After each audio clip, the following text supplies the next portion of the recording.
topics and opinions expressed in the following show are solely those of the host and their guests and not those of W4CY Radio, its employees, or affiliates.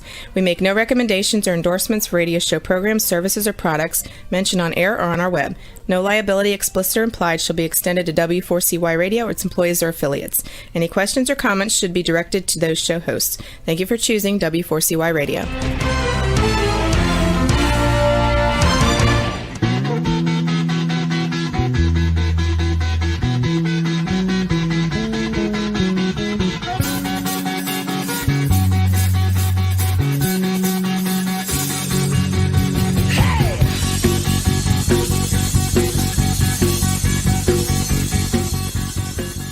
Welcome to the Camping Show. CW Guest with you here. It is Wednesday, June 2nd, 2021. Beautiful day here in Chicago, Illinois.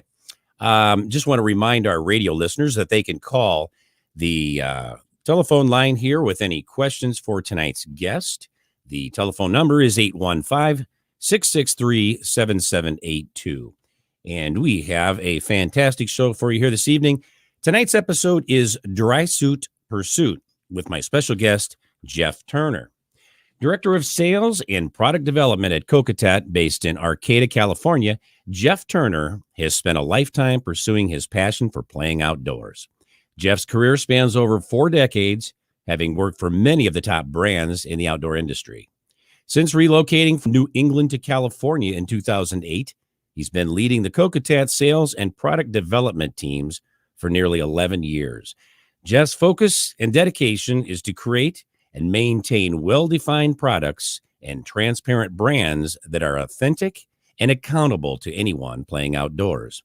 Jeff joins us this evening for a thorough discussion about dry suits and to explain the benefits that Kokatat dry suits offer paddlers. And with that, welcome to the show, Jeff. Thank you, CW. It's really good to be with you. I'm glad to have you here. How is your weather out there? We have a beautiful day out here in Arcata right now. Typically, we get a little bit of rain here, but it's the spring has sprung, so we're very happy about that. Yeah, it's a rainy part of California, you said earlier. It is. Yeah, we're right in Humboldt County, which is really consumed by redwood trees that need a lot of water. We're right on the coast. We're right on the coast, and typically the weather comes in off the Pacific and gets trapped by the mountains behind us. So it's we typically get a lot of rain here. Yeah. Well, You know what? And as I said before, I said there's never a part of California that I've never seen anything that's other than beautiful. So. Oh yeah, this is. I mean, for people who listen to your show and campers and people like to get outdoors, I haven't lived in a more beautiful place. We have ocean, mountains, lots of trails, great skiing, great mountain biking. It's a wonderful place here for sure. Yeah, it's fantastic. Well, kudos to you. Kudos to you. Well, and by the way, I understand that it's Kokatat's 50th anniversary. Is that right? Yeah, we're 50 years. We're 50 years young this year. 50 years young. Absolutely, and always been here, located here in Humboldt. Our founder and CEO started the business when he graduated from Humboldt State University here in Arcata, and he was a big outdoor adventurer, and he saw an opportunity he actually opened as one of the first outdoor retail stores in Arcata, and then that quickly pivoted into him manufacturing products. And 50 years later, here we are. Here you are. Very, very good. Well, hey, I'd like to extend a hearty congratulations to all you guys there. Thank you very much. Yeah, absolutely. We're very proud group here for sure. Well, was Kokatat actually the first company to manufacture dry suits then? We were, I mean, dry suits were kind of came about 10 years into our business, but we were really one of the first companies to start making paddling gear for paddle sports. Steve had some friends, local friends, one of them, a gentleman named Rob Lesser, and Rob is just a legend in the paddling and kayaking, river kayaking community, came to him and they were looking, there was a team that were going up to Alaska to run a river called the Alsac. This was in probably 72 or 73. Okay. Back in those days, kayakers wore dry suit or wetsuits if they could find them, a lot of wool sweaters, and they just lived in this sort of miserable, wet atmosphere when they were river paddling. It was, I don't know how they did it, frankly. And Rob and the team asked Steve if he could if he could make a paddling jacket that would keep them reasonably dry. And that's really what started it. That was probably in the mid 70s, and they did their run and did a first descent. It was really good. But we started paddling dry suits. Yes, we were the first to make a dry suit for paddling. We weren't the first to make dry suits because there were products for other categories and stuff out there, I think. Yeah. But we started that probably in the early 80s. Okay. That's when we started it. Yeah. Let's do this. I want to have you explain what's the difference between a dry suit and what's called a wetsuit. Yeah. I think there's something. I can, first of all, a wetsuit is typically made with a neoprene rubber, and it's intended to be worn against your skin. The thermal effect of your skin, if you're surfing or in the water with a wetsuit, you're going to get wet. Your entire body will get wet. And the wetsuit will allow water in and get trapped between your skin and the rubber surface of the neoprene dry suit. And then it counts on your body heat to warm that water up, which will typically keep you warmer than you would be without it. Yeah. And in some sports, like let's pick surfing, for instance, which is a very highly aerobic sport, your water temperatures typically are here in California, usually high 40s and up. You're never really in freezing cold water. It's quite useful for a long time. For paddling, though, it's not so comfortable. Sometimes you can be in very, very cold water rivers. If they're dam-fed rivers, water temperatures can be in the mid to high 30s. And over time, your body will lose that opportunity to warm that water, and you'll feel damp and wet and uncomfortable very quickly. A dry suit, on the other hand, is basically a complete envelope. Dry suit has got a neck gasket for your neck. It won't allow water to come in through the neck. It won't allow water through the sleeves because there are sleeves. Our suits have integrated socks, so it won't allow water up the legs. And essentially, that suit will keep you completely dry. You can be thrashing around in the water, hopefully not for a long time, but if you're in a river and you've capsized your boat, you can be in that water and you'll never feel the coldness of that water. That is assuming you're wearing the correct stuff underneath the suit. Right. And so a dry suit really is intended to, we look at a dry suit having a much more a piece of safety equipment than it is just making me feel comfortable. Sure. Because some water can be very cold and you can be impacted by hypothermia and so forth, and that just won't happen in a dry suit that's fit properly and you're wearing correctly. Yeah. I mean, and it really is a piece of safety equipment, which kind of leads me to my next question here. I would say, why should paddlers give serious consideration to owning a dry suit, especially considering the cost? Yeah. Well, I think it really all depends on the kind of paddling you're planning to do. If people will look at a dry suit, if they're developing their sport for themselves as a recreational paddler and they're enjoying it and they want to get out earlier in the season, particularly on Lake Michigan where you are, or on the East Coast, Northeast Coast, where you get some cold winter temperatures, that water temperature can be 32, 33, 34 degrees. It can be very cold. Sure is. So people who are looking to extend their seasons consider a dry suit just as that safety measure. A dry suit is going to really make the experience much more enjoyable. Even for the most technical paddlers, they can get out and spend a long day on the river without having any discomfort because of moisture or cold water or whatever might be the case. So not only does it allow you to get yourself out there earlier, you will enjoy it a lot. Now, when temperatures in Chicago hit 90 plus degrees with 90 plus humidity in the middle of July, you may not necessarily need a dry suit for all occasions.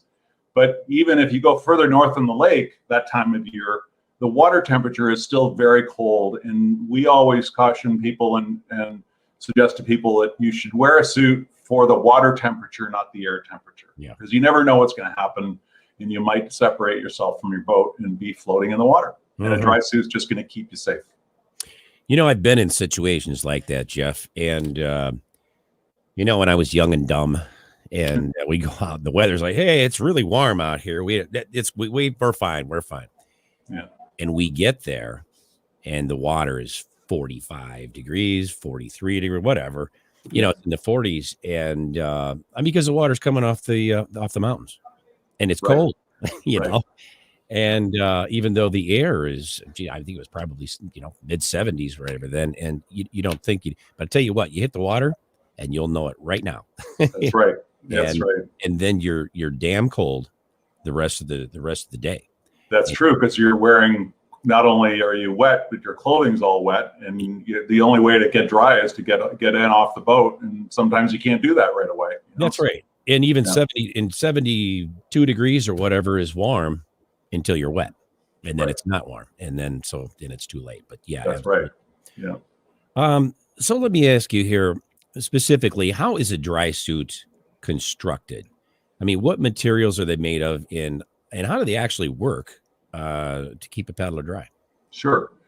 So as I said before, a dry suit is typically a completely sealed garment. So it's sealed at the neck and the wrists typically using a latex rubber gasket that will not allow water to penetrate. Typically, a dry suit has, again, a sock, and can be a fabric sock. Sometimes it's a latex sock. Sometimes it's an ankle gasket that you can have your bare feet sticking out. But mostly, most suits these days have a fabric sock that is also waterproof. See, I did not know that they have. They could have a gasket at the ankles. I didn't even know that was an option, to be honest with you. Yeah, that was the way they really started first making dry suits. Oh, okay. But that changed pretty quickly because, getting your foot through a gasket sometimes can be a little tricky. And the reality is that the sock, the waterproof material sock, is much more effective and much more comfortable. Yeah. If you look at like the fishing industry, for instance, looking at fishing waders, that industry uses sometimes a molded neoprene sock to go inside your whatever fishing boots you're wearing and so forth. So sometimes paddling dry suits can have neoprene socks, but really the primary, far and away, the most widely used thing is a waterproof, breathable sock. Yeah. So the suit itself is typically made with waterproof and breathable material.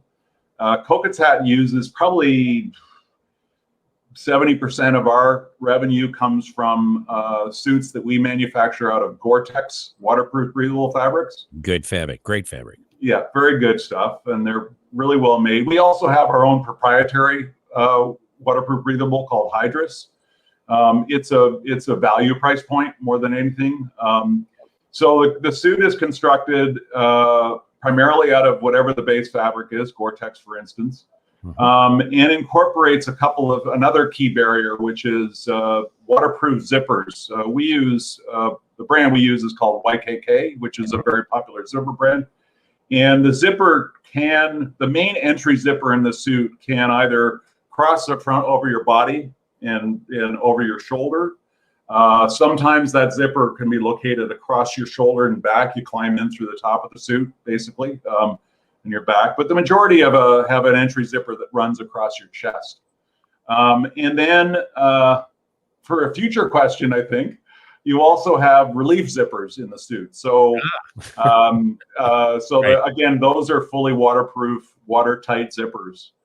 And once you get into that garment, you are sealed in basically from moisture. I don't know if your listeners know, but a waterproof, breathable fabric. Let's use Gore-Tex as an example. That's a fabric is a lamination of could be 3 or 4 different components. Usually, there's an interface to that fabric that is a mesh that allows moisture to spread quickly over. So if you're perspiring inside your suit, it will spread over the inner surface of the suit, so it's getting it off your body and into the suit. There'll be an outer layer. Typically, it's a nylon or a polyester outer face, like a Cordura face or something like that. And then pressed between those two things is a lamination of a film that is a microporous film. So the key point of this is those micropores that are in the Gore-Tex film are too small to allow water molecules to penetrate from the outside, but are just the right size to allow vapor molecules to escape from the inside, so you get evaporation from the inside. Interesting. So that's how those fabrics work. Let me ask you this: how does the material that you guys have, Hydrus, and these are on maybe the like a price point sort of situation? Yeah. What's the difference? I guess what does Gore-Tex do that Hydrus may not do, or you see where I'm going with that? Yes, I do. And as I said, we are one of the first 3 licensees of Gore-Tex. So we've worked with Gore for a very long time. And in our experience over 40 some years, Gore is the most breathable and most durable fabric that we've encountered for our use, which is a paddling jacket or a paddling dry suit or a pair of paddling pants. It is great durability, great breathability. And it's got the Gore-Tex brand, which they've spent many years developing and has a lot of good reputation in the market. Mm-hmm. Now, if you look at our own proprietary material, Hydrus is we develop the material in-house. It is actually a 3-layer material. It uses technically it has a PU liquid or PU laminate inside. It's not the Gore film. And typically people say, what's the difference? It performs probably at about 80% of Gore. It's maybe 80% is durable, 80% is breathable, but it's not as breathable as Gore. So it does all of the same things, just not quite to the level that Gore-Tex actually performs. That's correct. Yeah. Okay, that's interesting. And there are a lot of different kinds of fabrics and breathable laminates in the marketplace. Mm-hmm. And we've tested them all. And we've decided to stick with Gore and Hydrus. And it works for us and will typically last longer. So maybe a wearer might say that, or you would say that a wearer might expect to maybe not sweat a little bit more, but maybe it just doesn't evaporate as quickly or as what Gore-Tex would. Okay, so there's not a huge difference. Mainly just that. Yeah. Okay. I was don't want to date myself too much, but I was a competitive sailor, dinghy boat sailor I'm from Toronto originally. Okay. And I used to sail anytime there was no ice in Toronto Harbor, we were on our boat sailing.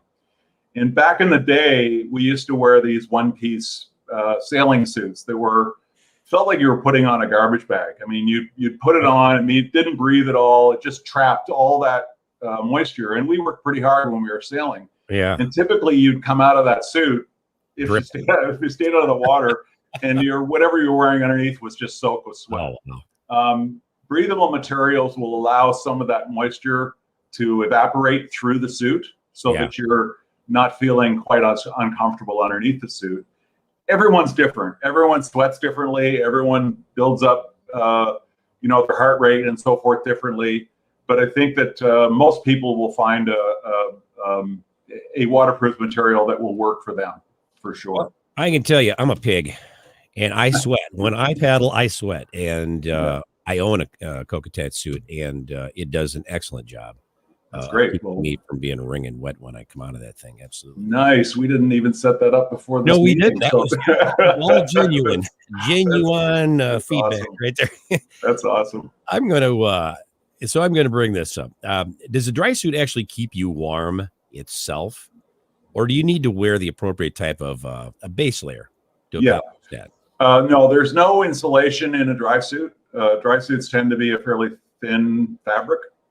So you really have to dress. You should wear the appropriate undergarments. Long johns, a good polyester shirt, pants. So you want to wear something that's going to again help move the moisture off your skin if you are getting warm, and then move it out to that inner layer of the waterproof breathable fabric. Mm-hmm.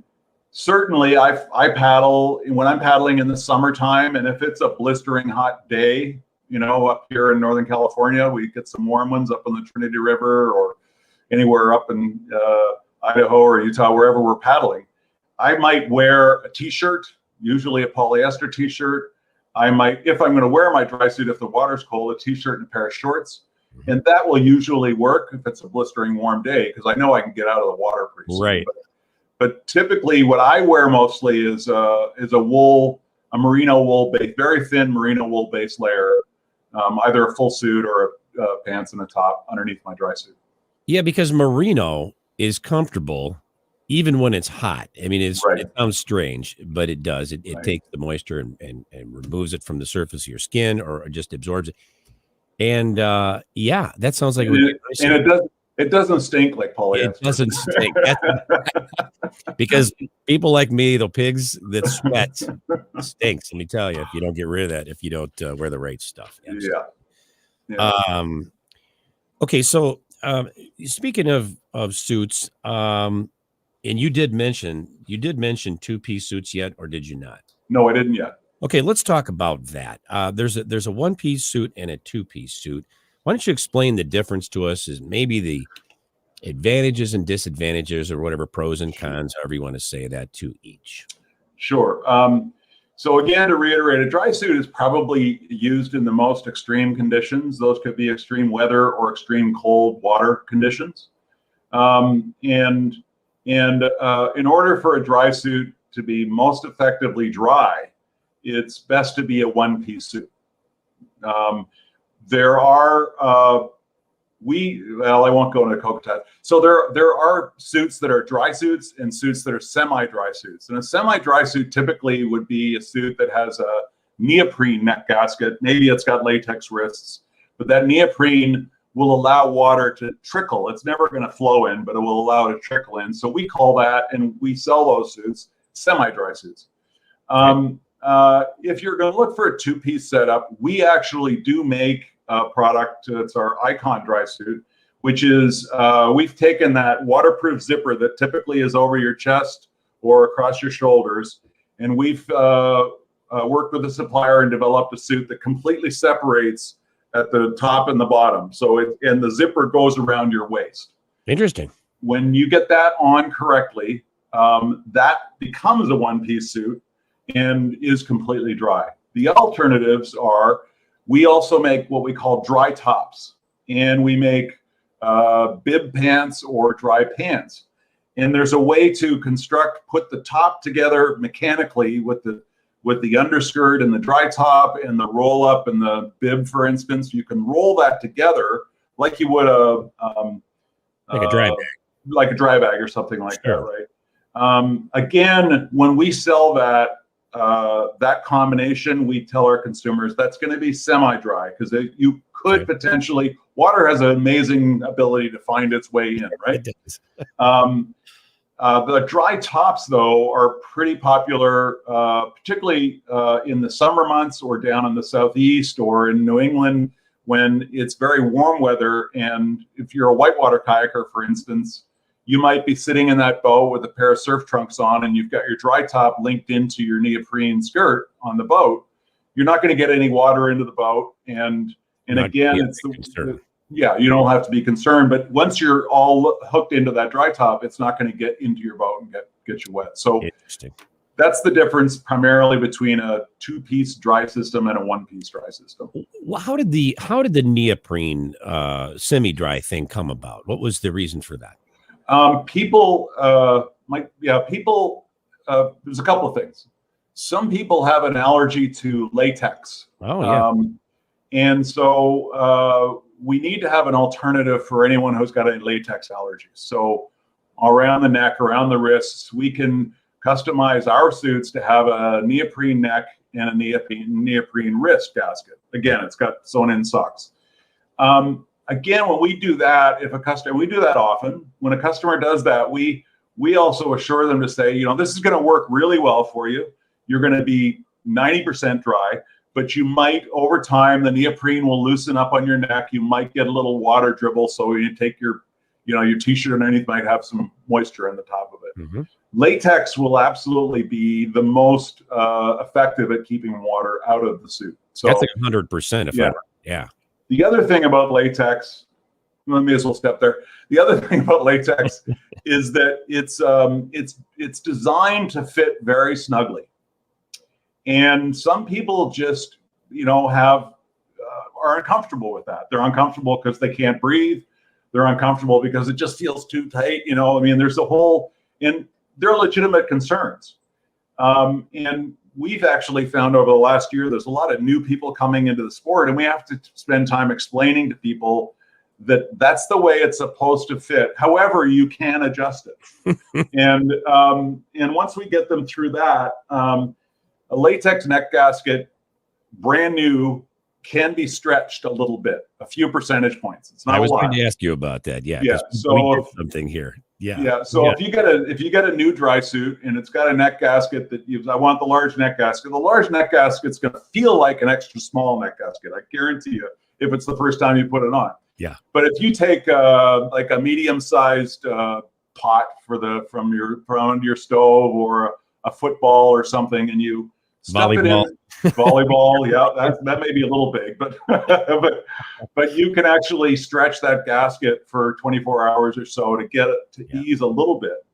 Try it on again. If it's still too snug, most neck gaskets, all of Kokatat neck gaskets certainly, but most neck gaskets, latex neck, have inside the inner edge surface of the gasket, you'll see lines that go circle around the gasket. And gaskets tend to be conically shaped, so the more you can actually cut between those lines with a very, very, very sharp piece of scissors, and very carefully. And when you cut a little bit off the top, that opens the gasket a little more. And when you're down, I have a 17-inch neck, and I can't wear our large neck gasket without trimming four circles. But I know that just because, and once it's done, I'm very comfortable with it. Yeah. And I had to trim some myself. In fact, I think I trimmed 2 of those rings down. But you really have to be very careful, because if you screw it up and you cut it this way, you don't want to cut it that way. Run. Yeah. No. Mistake. Yeah, don't, because they'll just, if you put a nick in that gasket that can go vertically, it'll go very quickly. I always, when people ask me, I say, okay, if you think you need to cut a gasket, jump in your car, go to the drugstore, buy a brand new pair of Fiskars. Yes. And use that right. Don't pull any old pair of scissors out of your drawer, because you're gonna.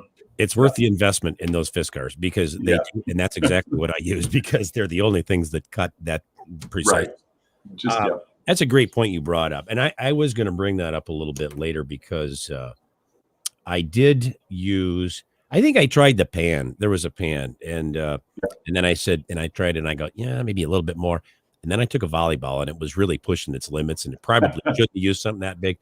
But I wanted to try those things before I took the scissors to it, because I knew once you cut it, but you're fine. And it actually was the right answer for me. In the end, even for a new user, you're going to end up with a gasket that feels snugger than you're comfortable with, but you will get used to it. Right. Before you know it, you're out enjoying yourself on the river or on the lake or wherever you're doing, and you're not even paying attention to it. But if your eyes are popping out of your head, you got a problem. And that's what was happening to me at first, because, and I said, man, I can only do a couple hours in this thing, and I got to take it off. But that's what it was. I mean, if it was that uncomfortable, then you definitely need to maybe cut a ring or 2, as I did. So I'm going to go backwards here. So all things considered, and I think you answered this, but I'm going to reiterate the question. Which is better, a 1-piece or a 2-piece suit, all things considered? Well, and I say all things because, like, if you're paddling and you're saying, well, I'm in a really warm place, but the water's really cold and it's going to get hot. I know it's going to be hot when I get out of the water. Maybe you'd say, well, 2-piece, really, there's not big, There is a bit of a regional variance for sure. Okay. I would say if you're living, if you're paddling in the Sierra, the Rockies, anywhere in the middle part of the country where there are big mountains and a lot of snow melt, a lot of dams and so forth. If you're river paddling, if you're on lakes, we'll get to the lakes, but if you're looking at rivers, you probably will need a dry suit. And, you're probably going to want to get a dry top too when it's warmer weather in the summertime. But whereas down in the southeast, where we've typically got warmer weather through the year, even at altitude down in some of the southeastern regions, you're probably going to get by with a two-piece setup, a pair of dry pants, and a dry top to get you on those coldest days. But those coldest days are never really that cold. Yeah. And certainly in the summer, spring, fall, early fall, you're also paddling rivers that can be dam fed, so they could be very cold, but you're going to be in a dry top. For anyone who's lake paddling, it really all depends. If you're going to paddle on your home lake where you've got your cottage, and you're going to be stand-up paddling, and you're really only going to do it 3 or 4 times a year on a Saturday afternoon, you probably don't need a dry suit. And I'm not trying to make fun of that, because we have a lot of, I do a lot of stand-up paddling, and there are many times that I wear my dry suit, but I think that it just really depends on what kind of paddling you're doing. If you're sea kayaking in your area in Lake Michigan, you want a dry suit. Absolutely. Always. Yeah. One question here, and then we're going to take a commercial break. But I'm going to ask you: is the task? Well, there's 2 things. It's kind of a 2-parter. First of all, getting into a one-piece dry suit, and I have and it sounds like I have an older model with the zipper that goes. It starts way back. No, the majority of our suits are that model. So okay, I have that model. Yes. Not this. Okay. So I have that, and sometimes it can seem like it's a little bit of a task to get in that and then put the thing over the neck, your head, your neck gasket. Yeah. So there is a little bit of that, but it's not the end of the world, and it's certainly not, it's not any more difficult than paying taxes. So if you, you've got a call from Mother Nature, how is there anything like you had said that was set up for that, specifically for that task? Yes. Okay. Yes. And explain it. That is. So and this is a non-gender thing. Is it the same for? Well, no, I was going to tell you both. For women, there are a couple of options that are typically done. One is we have what we call a drop seat. So there's that same zipper that is located in your butt area. Mm-hmm. And is located in such a place that you're not sitting on it, so it's not uncomfortable when you're paddling or whatever. But it's a zipper that allows the back of the suit to drop so that you can relieve yourself. It's just kind of a flap, in other words, right? Yes, it's a big flap. It's a sort of U-shaped flap, and it lets you drop trout. Mm-hmm. You can't drop the suit, but you've got a flap that you can do that. Right. Women also, what's very popular for women is they like to use referred to as a funnel or a shiwi. I don't know if you've ever heard of those things. Yep, sure have. But many women also will opt not to do the drop seat because they use a shiwi or a funnel, and they will have we can put in the suit a front relief zipper that is in all men's suits. Oh, so wow. Okay. Yeah. So and then they, don't ask me how, but they use the shiwi and can relieve themselves with that lowered front relief zipper. For men, we have that front relief zipper, so you can relieve yourself frontwise. If you need to do something else, you got to take the suit off for men. Oh, you have to take the suit off for that. Okay. Yeah. So they don't offer that for men for if that was, we don't we could do it, but we never see it. And is that a custom thing that you have to specify when you order a dry suit, whether you want these special zippers that you just mentioned?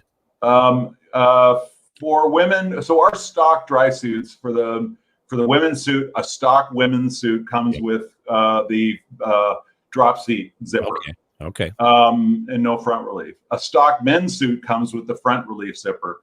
But Kokatat has got a custom business where a woman can order a suit through our website or through any of our dealers and say, you know what, I want a lowered front relief zipper, and I don't want the drop seat. Okay. Some men actually get a lowered front relief zipper sometimes because they don't like the position of our stock zipper. Oh, But so that can all be customized. Yeah. okay. So you'll work with anybody on pretty much whatever Pretty much whatever they want. Yeah. That's pretty cool. Yeah. There's a few options there.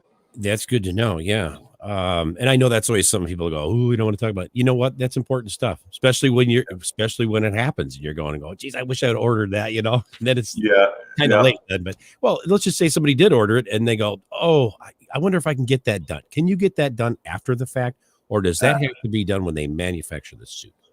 Those items we can customize a lot after purchase. We cannot customize a drop seat because it's a different pattern for the drop seat construction of the suit. Interesting. But we can add front relief after the fact, and we do offer that option. Nice. Well, I'm glad I asked that question. So sorry about that curveball I threw you there. That's okay. That's okay. We all got to do it, right? So that's right. Absolutely. Absolutely. All right. Well, we're going to take a break, but don't go away. We'll be back with more of the Camping Show on W4CY Radio and Talk 4 TV after these messages.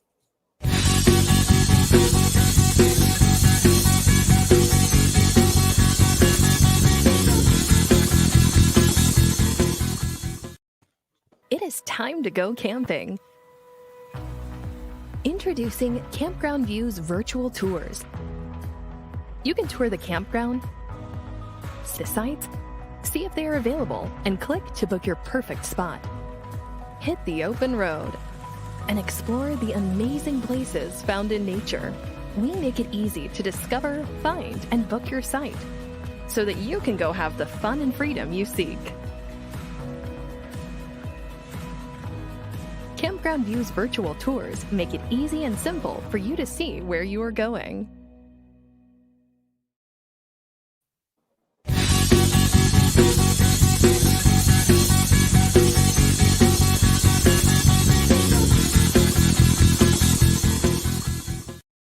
And we're back with my guest, Jeff Turner from Kokatat on the Camping Show. Jeff, how many years typically does a dry suit last before you would need to replace it? Well, so I guess it really depends on how you care for the product itself.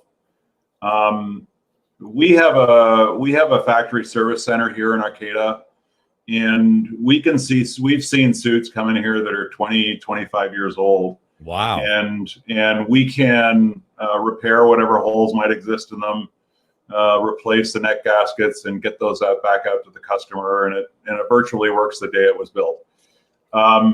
We also have suits that come in, particularly with our pro team people.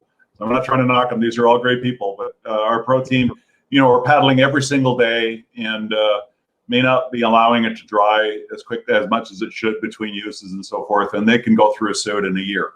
Oh wow! Typically, though, the average consumer or weekend paddler can expect to get many years out of a suit if they care for it properly. Mm-hmm. And Kokatat actually offers we have a limited lifetime warranty. So, and as I said, we commonly see, I could probably walk back into our service department today and see suits that are 15, 20, 25 years old. That's pretty good. Real quickly, what limited lifetime warranty, what is that pretty much? Oh, that protects the consumer for any factory defect that might exist in the suit. Okay. Is there a time period on that then, or? Yeah, if we haven't sewn a seam properly, or the seam tape lifts, or what can happen sometimes is the waterproof breathables can delaminate. So that lamination I was telling you about earlier can work and delaminate. It's not much, maybe 1 or 2%, but and they'll be protected. And people will send a suit into us, and they're complaining that it's leaking or something, and we might find some delamination, and they'll get a brand new suit. Oh, wow. So Kokatat is really, really strongly behind our warranty, and yeah. So. Well, I'm going to tell you something. I have, and we're going to talk about a little bit this here in a second. And I know that I had an excellent experience both times that I had to send in my suit, and it was just routine stuff that I wanted to make sure. But we're going to get into that. Yeah. So what type of maintenance, this brings me to my next question, what type of maintenance is required with a dry suit, and what's the proper way it should be stored? Sure. So after every use, if you can, if you're camping, sometimes you can't do it if you've got a multi-day trip or something you're going on. But pretty much after every use, when you get home, you should give the suit a rinse with tap water, from the hose. Okay. Then you should just hang it up somewhere that it can drip dry. Please don't put your suits in the dryer. Spin dryers will, with all those heavy zippers and things like that, it'll really cause some issues for the suit. And so the first thing I say is just make sure you rinse your suit constantly and allow it to completely dry. Yeah. I think we get people often asking, oh, gee, I got a stain on my suit, or I got mud all over the suit. Can I wash it? And yes, you can. You can wash the suit. Best in a tumble washing machine, or I don't know what they call it. Front load. The front load machine. Best in that, but also an agitator will work as well. Oh, and wow. the trick is to use a small amount, very small amount of liquid or dry detergent, and let it run through the rinse cycle. Don't spin it. Avoid the spin cycle if you can. Oh, wow. And if you want to just give it an extra rinse cycle, you can do that. But take it out before the spin cycle. Again, just get a nice plastic hanger, hang it up, and let it dry itself out. And you can do that as frequently as you need to. So once it rinses and starts spinning, at least the water's drained out of the washer. Right. You can take that thing out dripping wet, which you should do. Right. Not run that spin cycle. That's right. Okay. That's absolutely right. I didn't even know that. Yeah. And there are also, I think you're muted now, CW, somehow, but yep. There you go. Yeah. It's okay. I'm just trying to back up Roxy here. So the other thing to think about in a dry suit is that there is I'll say it. The weakest point of a dry suit is the gaskets. Right. And we always recommend very strongly that when you're not using your suit, that you push the gaskets up into the sleeves, keep them out of the sunlight or whatever. You can just push that gasket right up into the sleeve for both wrists, and push the gasket and out of UV light for the neck. That's one thing. Also with gaskets, you can use a variety of latex rubber conditioners, like a 303. What's the other one? Oh, my rep's going to kill me. Anyway, there are gasket conditioners you can use. The trick to those is you should maybe once a month condition your gasket. And if you're using 303, which is a common product, you want to get a little dab on a cloth. You want to wipe it on the gasket, and then you immediately want to wipe it off. People will load their gasket up with 303, and in 20 minutes, it's disintegrated the gasket. So it's, you've got to really follow the instructions and guidelines, and that'll keep the gasket supple so it doesn't dry out and crack on you. Yeah, and that's a great point that you make there, because you don't want to leave it on, and you do. And I use 303, and it's worked fantastically for me. So and I, even in the summertime, I'll go back and maintain things. I do it twice a year. It works for me, but I'm sure you probably should do it more. But make sure you wipe that stuff off. So that kind of brings me to this. No matter how well you maintain a piece of equipment, inevitably things happen.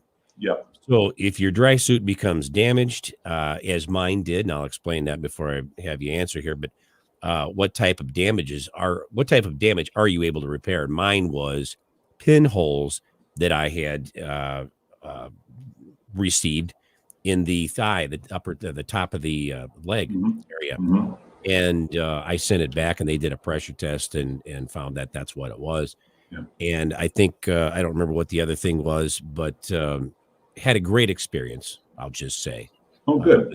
That's great. And they were very prompt about their repair as well. But what kind of things, what kind of damages, typical types, damage can you repair? Are you able to fix? Sure. Pretty much anything. The only thing we can't repair is delamination, which I talked about earlier. Okay. But we can pretty much repair anything else. So from, if your access to the lake or whatever pushes you through some brambles, those thorns can stick through the suit, and they can cause a minor minor hole that, again, water will find its way in. Pinholes, typically what you're referring to, typically when you're using a garment like a Gore-Tex or our Hydrus, just the constant friction of your body against the fabric itself will cause the micropore structure to weaken. And typically what happens is that molecule-sized hole gets a little bigger and allows water to penetrate. Yeah. And we can absolutely identify where those leaks are. And we simply do a small heat press. You probably saw it inside your suit. We would do a little heat press patch over top of it. Right. Worse is if you actually cut the suit and, you, for whatever reason, you've torn a hole in the suit or whatever. Those can be pretty easily fixed as well and remedied here in our factory because we know how to do that kind of stuff. So a suit can be pretty much taken care of if it's still within its sort of usable life, and we do get some delamination in the fabric. As I said, we can't repair delamination, but typically we will either replace the suit completely, or if it's a suit that has seen a lot of wear, and because it is a garment after all. I mean, it's it's just a garment. We'll usually offer a consumer some discount to buy a new suit and replace it. So interesting. See, that's good. That's very good.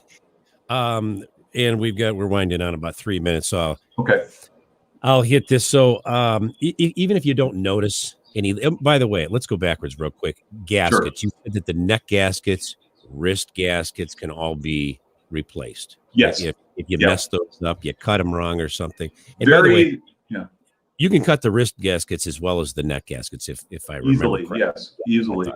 Yeah, for gaskets, there's a really easy way to do it at home. You have to buy some of the kit for it and stuff like that. But people often will do their own home repairs on gaskets. Really easy to do. Oh, wow. Okay. Or you can give us a call and we'll do a factory replacement of gaskets, which costs a little more, but it's not much more. Now, even if you don't notice any problems or any leaks or anything like that, and you're maintaining your suit, you're storing it the right way, you're keeping it out of sunlight, ultraviolet light, that does damage to everything. Should you send your suit in periodically every so often to have them do a pressure test or anything like that, or what would you suggest? I think that if you're feeling like you're getting wet, you should probably send your suit in. If the suit is keeping you dry, don't worry about it. So really not a problem. There's no, I have to send it in. If the suit's performing properly, there's really not much maintenance we could do if it's not leaking. But if it is a leak and it's something you want to get fixed, you just determine can I live with it for a few months during paddling season and then get it to them afterwards or whatever.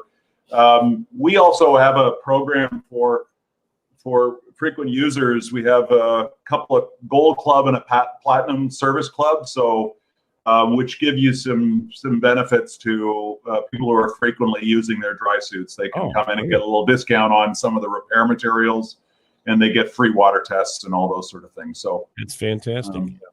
So we've probably got, I think, about 800 members of one of our clubs. So it's pretty awesome. Yeah. Very cool. Very cool. And in my case, real quickly, I noticed the top of my legs were just a little damp. Yeah.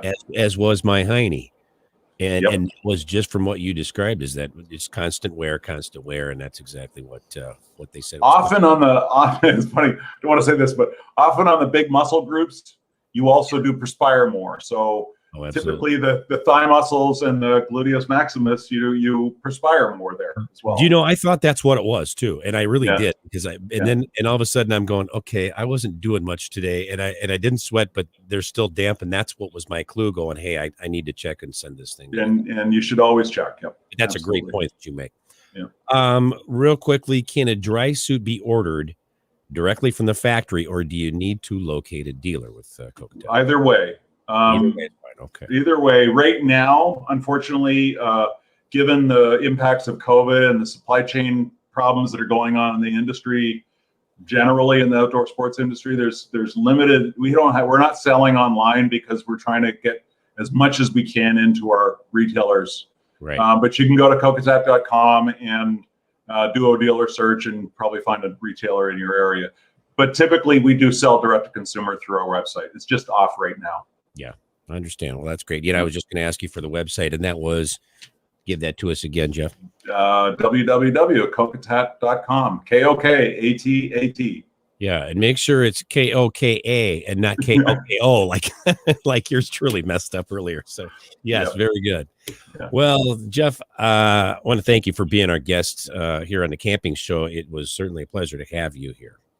Well, it was great. I went a lot faster than I thought I was going to, but thank you very much, CW. I appreciate you bringing us on. You're very welcome. I'm glad to hear that. So be sure to tune in for next week's episode, The Other Side of PTSD, with special guest Jillian Brown. Once again, thank you for tuning into the Camping Show. This is CW Getz reminding you, learn more, do more. See you next week.